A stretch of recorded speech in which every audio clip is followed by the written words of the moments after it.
Good afternoon, everyone. 11th class Accountancy, Chapter 7, Origin of Transactions, Source Documents, and Preparation of Vouchers. Actually, from this chapter, you people will be entering in the second step of the accounting process. That is the recording, or we can say the first and second combined step. Okay, in second step, we are going to prepare the journal entries, journal. But before making journal, we need to prepare the source documents, and the vouchers are prepared, transactions are identified, and they are written on the vouchers, and on the basis of those vouchers then further journal is prepared. Okay, so this is the first step towards the recording step. So transactions are recorded. So first of all, here we must know the meaning of source documents and type of source documents. Okay. So first we will be doing the meaning and the types. Then definitely we will be learning how to prepare source documents or how to prepare accounting vouchers. Okay. So transactions are recorded in the books of account on the basis of evidences, which are bills of purchase, invoice for sale, debit and credit notes, cash memo, receipts, pay-in slip, checks, all these are the evidences. So these evidences being the basis of recording entry are known as source documents. So whatever these evidences are there, like whenever we are making sales, then those sales are recorded on a bill. Okay, one copy of the bill is kept with the seller and the other copy of the bill is given to the buyer for their own reference, so that whenever the transaction is entered firstly at whatever the document, that document is actually known as source document. Suppose we are going to deposit our money to bank, so what we have to fill to deposit our money in bank? A slip, bank slip, that is provided by the bank itself. These slips are laying on the bank counters, and we go to the bank and we just fill the slip, write all the number of the notes and the total amount in words and figures, our account number, account name, date, branch, everything, whatever the information is displayed on that slip, we have to write each and everything. So what is the proof we have that we have deposited the money in bank account? The counterfoil of that slip. Whenever we are giving our money to the cashier along with that slip, then a small part of that slip is teared by the accountant or by the cashier, and by putting the stamp of the bank, that is returned to the customer. So the half part of paying slip is with the customer and the other half part of the pay-in slip is the with the cashier. So that is for bank reference, bank purposes, for recording, and the half part which we are having, that is for our purposes, our recording process. So that is the proof. So for every transaction there must be a proof or the evidence. These evidences or proof of happening of the transaction is known as source documents. Okay, so it is known as source documents. So define of the source documents is evidences which provides a proof for the happening of the transaction is known as source document. Source document is an evidence of a transaction or event and is known as source document, based on which accounts are debited and credited with the transacted amount. And on the basis of this source document, we will be deciding that which account is to be debited and which account is to be credited. Okay, so source document is of prime importance in accounting, because accounting, we have already read this, the accounting is verifiable. Verifiable means we can verify it.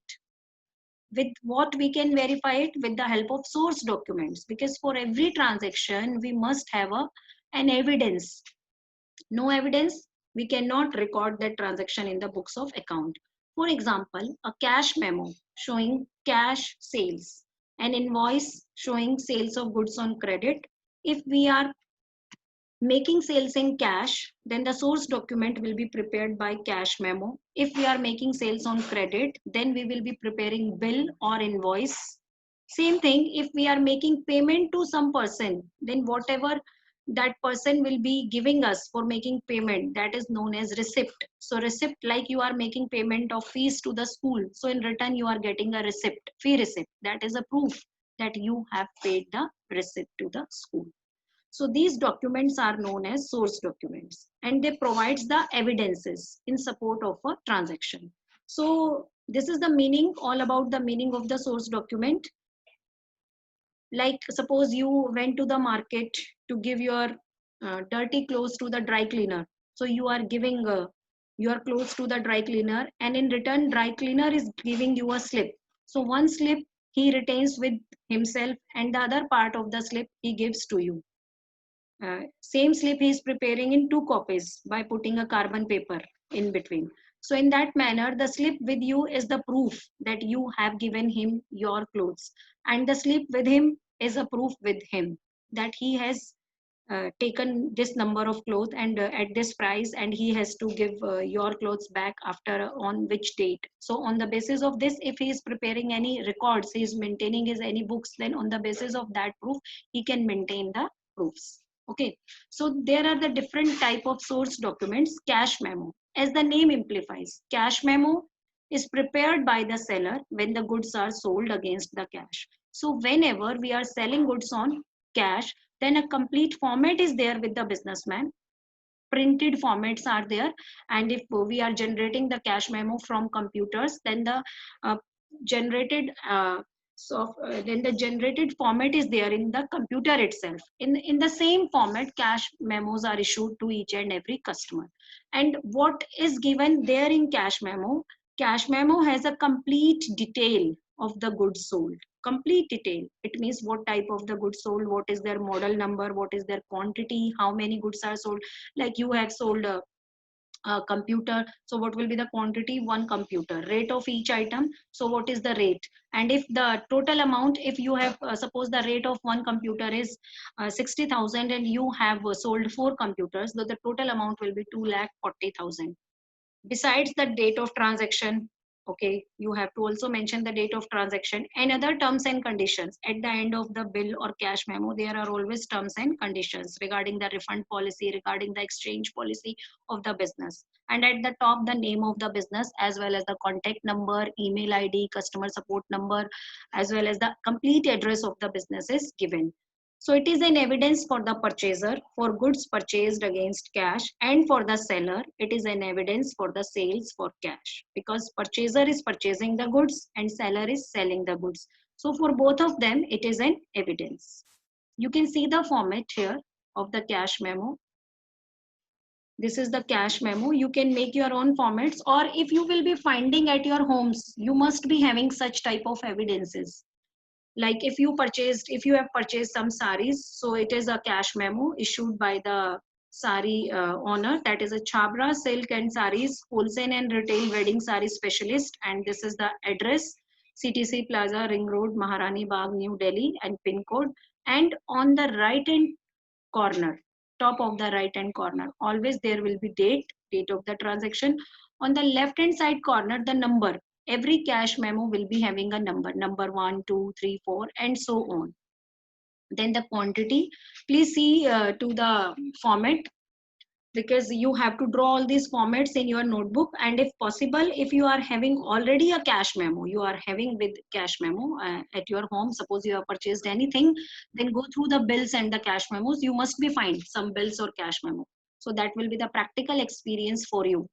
In this manner, you can see the real cash memos. Description means detail about the product, whatever you have sold. Saris, rate 1000 and quantity 10. So per sari is 1000, so the total amount will be 10,000. Shawls, then 4 shawls you have sold, and the rate is 1000, so total 4, and the overall total is 14,000. Then in words also you have to write rupees 14,000 only, and this is your policy. Whatever you have written at the end of the cash memo, goods once sold will not be taken back, and no refunds. Or we can also write no exchanges on Saturdays and Sundays. You can see that on some of the cash memos, this instruction is also written. And here the signing authority will be doing the sign, or the stamping will be done. So am I clear with the cash memo? Please tell me. Yes, students, am I clear with cash memo? It's a very simple. Yes, next is the invoice or bill. So cash memo is used when the cash transaction is done. Okay. Invoice or bill word is used only when the credit transaction is done. Okay, so when we are selling goods on credit, then we are preparing bill, or when we are selling goods on cash, then we will be preparing cash transaction. Okay, a cash memo. Invoice or bill. An invoice or bill is prepared by the seller when the goods are sold on credit. Cash memo is for cash transaction. Invoice or bill is for credit transaction. It has details of the party to whom goods are sold. Okay, because the goods are sold on credit, so we need to write the name of the person. It is not necessary that we are not writing the name on the cash memo. We may write the name of the person on the cash memo also, but on the bill, it's compulsory to write the name of the person so that we can identify that to whom we have sold the goods on credit. So that will be our debtor with that name. So it has details of the party to whom goods are sold, goods sold and the total sale amount. It means by that amount that person will become our debtor. The original copy of the sales invoice is sent to the purchaser along with the goods, and a duplicate copy is retained as an evidence for the sales for recording it in the books of account and for the future reference. Okay, so it is also always prepared in two forms. Two copies will be prepared of the bill. The original copy will be sent to the buyer along with the goods, and the duplicate copy will be retained by the seller for as a future evidence, and that evidence will be helping the accountant to record that particular transaction in the books of account. Okay, specimen of invoice or bill. So same specimen you will be finding. The only one thing is different, that on cash memo the name of the buyer is not mentioned, and on bill or invoice the name of the buyer is always mentioned along with his complete address and number. You can write any imaginary number. When you will be preparing these formats in your notebook, fair notebook, then you will be preparing with the imaginary names, addresses, and the all the prices and other things all will be imaginary. Okay, then the date. Then here you have sold uh, electronic goods. Suppose two quantity furniture. This is the model number or the size of the furniture with 167, because in electronic items there is always a model number, so you have to also mention the model number. Then 8,000. Then two quantity means 16,000. Then automatic irons 10, and the price of one automatic iron is 1100, so it means 11,000. Total amount to be paid is 27,000. Okay, then sales manager signature. So this will be also prepared in two copies. One copy will be given to the buyer and one will be retained with the seller. Then receipts. I told you that receipt will be taken into account when we are making payment to someone. So that person will be issuing us a proof that we have made him payment. That proof is known as receipt. So we can make the payment in cash or we can make the payment through check. So when cash or check is received from a customer, a receipt for the amount received is issued. If we are receiving the amount, then we will be issuing the receipt. If we are paying the amount, then we will be getting the receipt. Like school is receiving the giving the receipt, and you are paying the fees, so you are getting the receipt. Okay, so it is a proof that you have made the payment.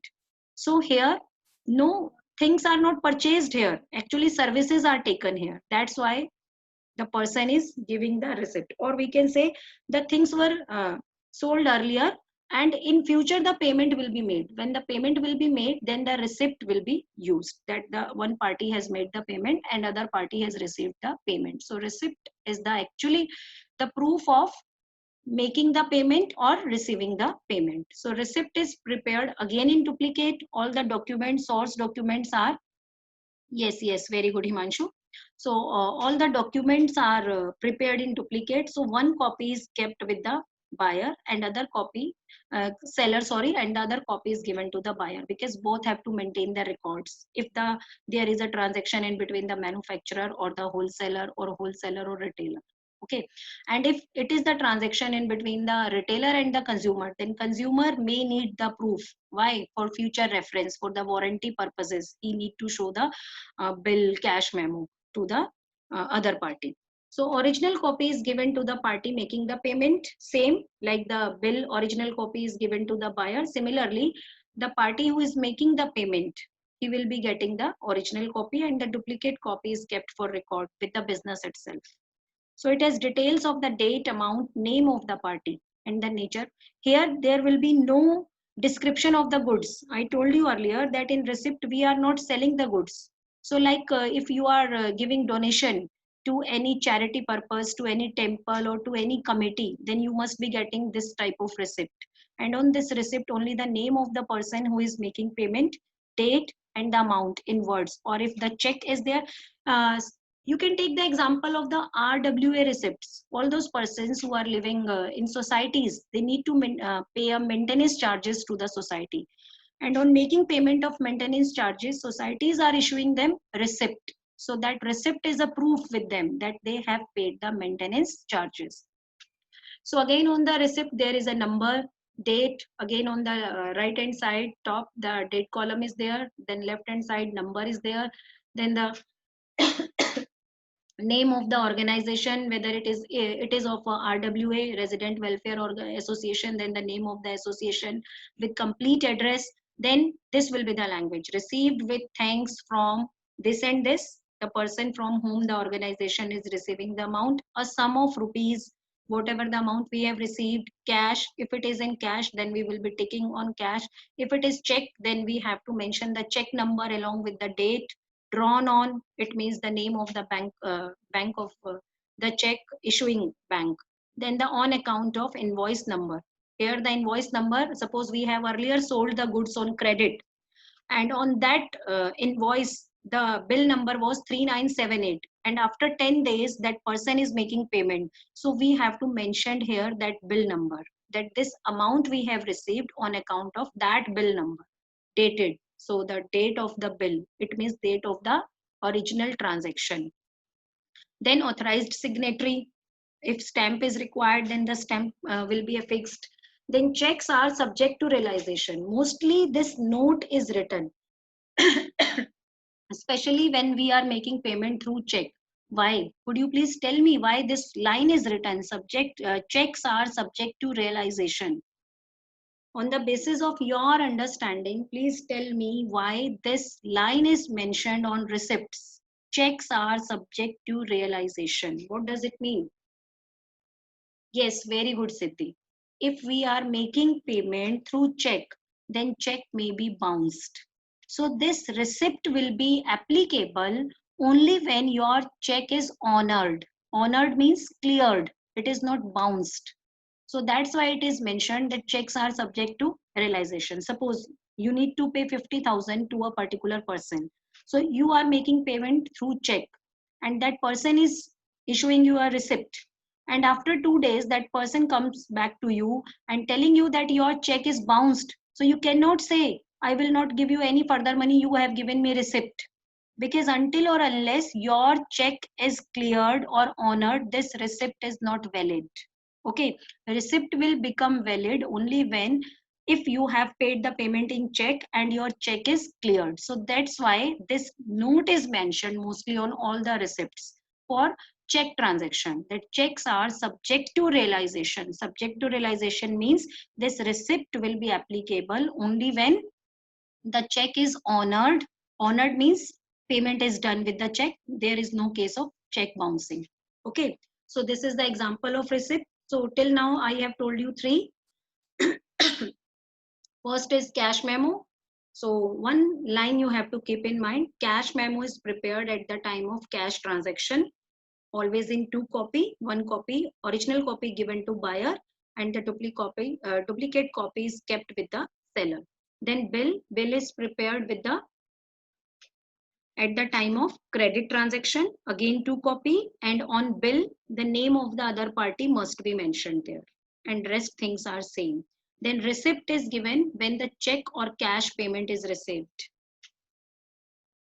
Okay, receipt is issued when the payment is received or payment is done. Okay, so on the receipt, the name of the party, date, and if we are making the payment on behalf of certain bill, then the bill number is written, and this line is mentioned, checks are subject to realization, because if we are making payment through check, then there are always chances of dishonor of the check.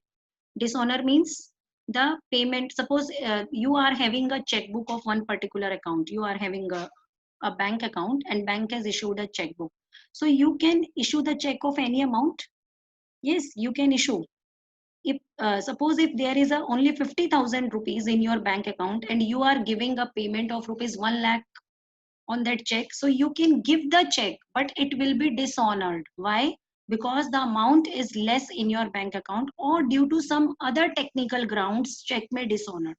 What can be the other technical grounds? Like you have not signed the check properly, you have written 50,000 in numerical figure, and in words you have written the 5,000, so the numerical and the words are not matching with each other. You have written the wrong date, you have put the signature in wrong manner, or some other technical grounds. Okay, so your check may be bounced, or there is no the sufficient balance in your account to pay off the check amount, so in that case also your check will be bounced. So if your check is bounced, then this receipt is of no use, it will be automatically cancelled. Okay, so pay in slip, this is the next source document. So how many of you have seen this? Please tell me. You must have seen this while visiting the bank. Tell me how many of you have seen this. You must be going to banks, you are grown-ups now, to deposit the money of your parents, and some students must be helping their parents in their business, so they must have seen these slips. So this is known as, very good, many students have seen it, very good. If not, then please tell to your parents to bring one or two slips for you whenever next they will be visiting the bank, and you need to fill it. So today I'll be telling you, explaining you how to fill the paying slip, so that you are aware about how to deposit the money in bank. And please make me one promise, that whenever next time your parents are going to bank, then you need to visit with them, and you will be taking the bank slip, paying slip from there, and you will be filling it to deposit the money, because accountancy is actually a practical subject, so no need to do all the things theoretically here. If you will be in class, then I'll be distributing one slip to each student, and every year the students fill all these documents by themselves, so that they are able to fill it. So practically we have to do the things, but nowadays due to corona, so we are not able to get it done in class, so please do it, this activity, at your home only. Okay, so you just need to get a slip, so it is easily available free of cost in banks, and if your parents are doing business, then they must be having it, because sometime the bank is issuing a large number of paying slips to the businessman, because they need to deposit daily their cash, so they need it on daily basis. So paying slip is a source document used for depositing cash or checks into bank. So by using this slip, we can deposit either cash or checks, both, in the bank. So it is a type of form which is available in a bank free of cost. It has a counterfoil which is retained by the depositor. This is important. You can see that in this paying slip, one line is given, this line, and the part, this line divides the paying slip in two parts. The part which is to the right side of the line is kept with the bank for their records, and the part which is to the left side of this line will be given back to the customer or the depositor. So it is the part which is known as counterfoil, and all the information is mentioned on here. So this counterfoil is a proof with the depositor, and on his books of account he will be recording the deposit transaction on the basis of this proof. And this part, right hand side part, is the proof with the bank, and on the basis of this record, he will be, bank will be passing the entry in its books of journal book, on the basis of this proof. Okay, now how to fill it? So this is always a long paper, piece of paper, and which is divided in two parts. So right hand side part is kept with the bank, and the left hand side part is known as counterfoil. and it is given back to the depositor. So what you have to write here, name of the bank will be written like PNB Bank, Axis Bank, HDFC Bank, whatever the name of the bank is there. Then you need to write the account number here, because in that particular account you will be having an account, and every account is a number. Okay, so you have to write that number here. The transaction ID number no need to write for the saving bank account. Then the address of the bank will be already mentioned here. Then here you need to write the date of the transaction, on which date you are going to deposit the money or check in the bank. Then name, so you have to write, okay, so you have to write here the name, complete name, the name which is mentioned in your bank account, so that name you have to write here.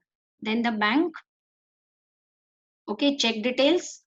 Suppose one person has given you a check, so on that check the bank name is PNB, Punjab National Bank, so you have to write the bank name here along with the branch. That branch you will be mentioning here. PNB bank will be having many branches in different parts of one city. So like in Dilshad Garden also the PNB branch will be there, so you have to write the here the branch name, which branch is there. Then the check number, at the bottom of the check there will be a number. Abhi hum check karenge, check wala bhi karenge, then I will explain ki where the check number is there. So you have to mention all these things. If you are going to deposit the cash, not the check, then you need not to fill this whole column.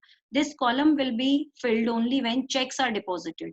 Suppose you are going to deposit to notes, so here 1000, so this is the example of the old time pay slip. Now 1000 notes are not available, so instead of 1000 you are going to write 2000. So suppose you are having four numbers of 2000 notes, so 2000 into 4, and the amount here you will be writing 8000. 500, how many number of your notes? Suppose 2. Then 1000, 100 notes, 200 notes, one denomination is not there, now we are also having 200 notes. So 200 notes, suppose 1 into 1, 200, then 100 notes, 50, 20, 10, 5, 2, 1. Okay. So mostly 10, after 10, 10, 5 to 1, 5 to 1 is not considered nowadays.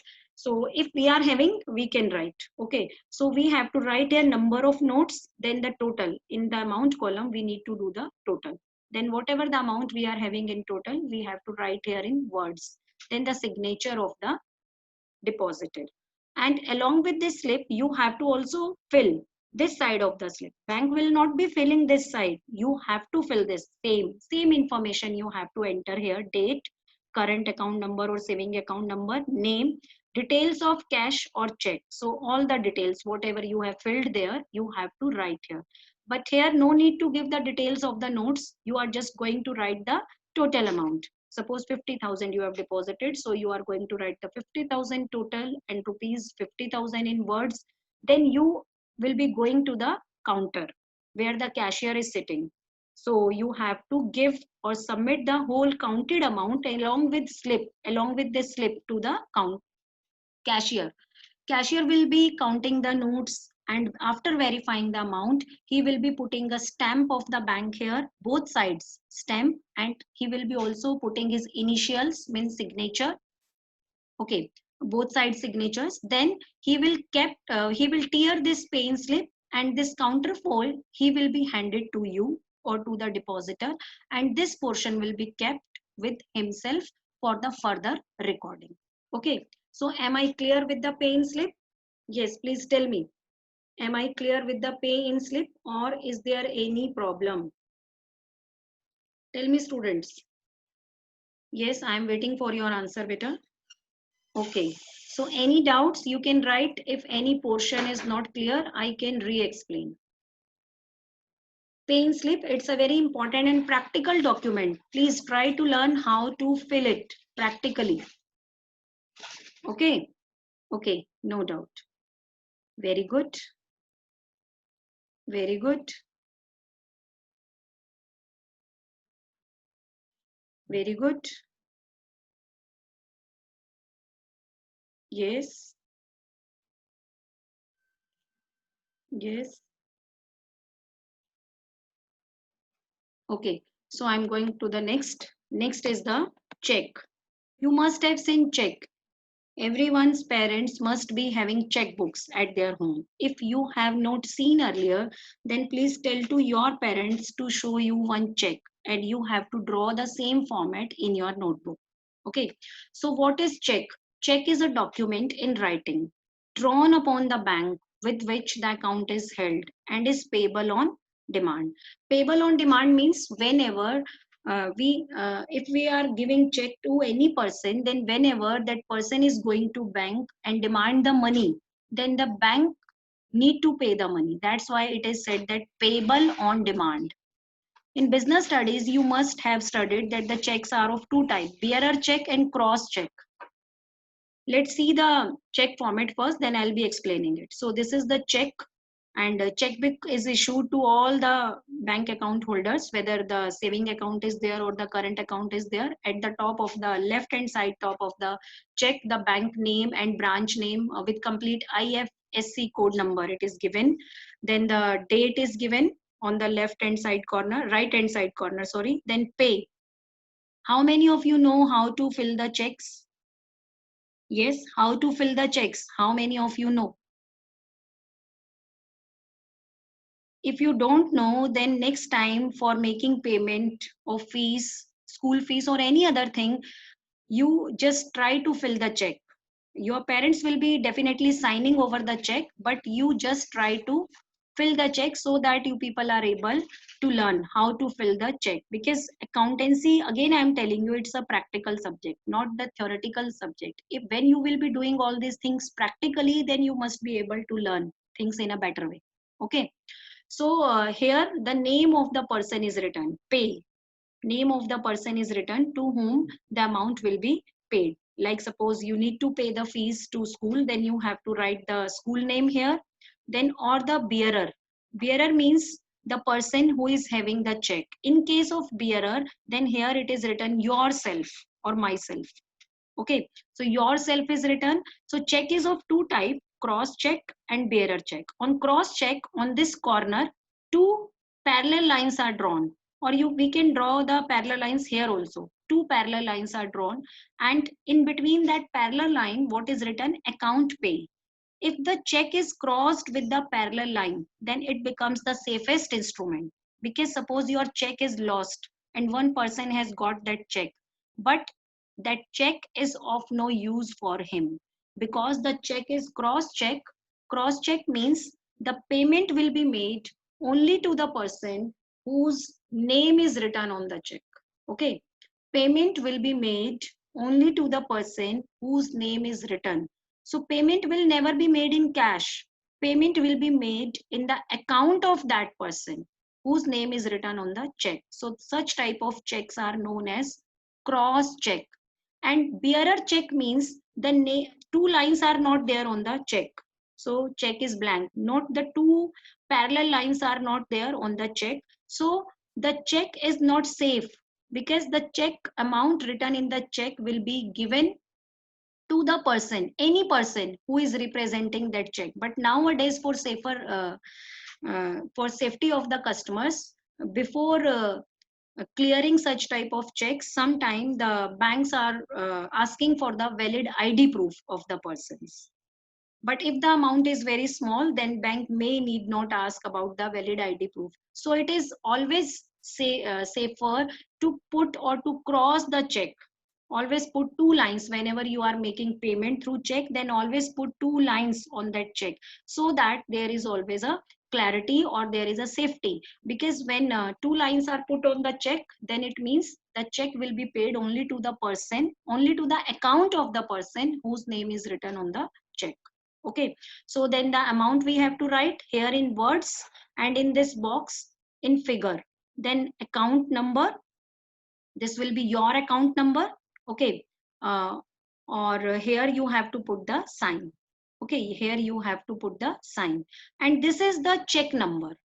So in the beginning of the checkbook, one record keeping page is given. So if you want to maintain the record that to whom you have issued the check, you can write this number in the beginning or in the on the first or second page of the check booklet, that this check is issued to this person.